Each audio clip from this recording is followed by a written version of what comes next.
పాత బస్తీలో అరాచకాలకు ఎంఐఎం అండగులైతే ఉన్నాయని కేంద్ర మంత్రి బండి సంజయ్ అన్నారు. బర్త్డే పేరుతో పిలిపించి కేక్లో డ్రగ్స్ పెట్టి ఇస్తున్నారని ఆరోపించారు. పాత బస్తీలో డ్రగ్స్ మూటాలు పెరిగిపోయాయని కూడా అన్నారు. మత్తులో మైనర్ అమ్మాయిలను ట్రాప్ చేస్తున్నారని ఆరోపించారు. కేరళ ఫైల్స్ సినిమా తరహాలో హైదరాబాద్ ఫైల్స్ సినిమా జరుగుతోందని ఆరోపించారు. చార్మినార్ మాటన అంతులేని అరాచకాలు కూడా జరుగుతున్నాయని తెలియజేశారు.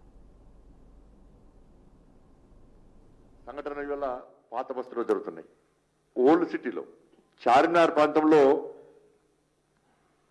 మైనర్ బాలికలపై జరుగుతున్నటువంటి అరాచకాలకు సంబంధించి ఒక విషయాన్ని ఇవాళ మీ ముందు చూస్తున్నా. నేను పాత బస్తీలో కొన్ని స్కూల్స్ను, ముఖ్యంగా హిందువుల యొక్క స్కూల్స్, హిందూ అమ్మాయిలు ఎక్కువగా చదివే స్కూల్స్ కాలేజ్ టార్గెట్ చేసుకొని ఒక డ్రగ్స్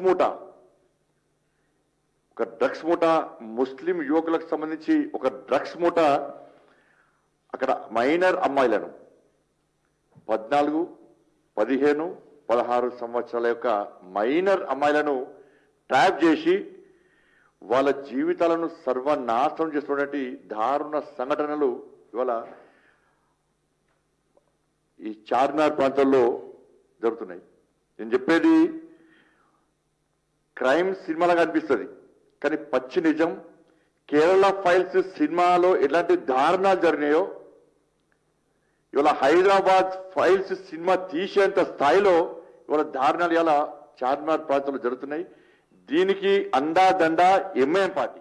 సంఘటన ఇవాళ పాత బస్తీలో జరుగుతున్నాయి, ఓల్డ్ సిటీలో.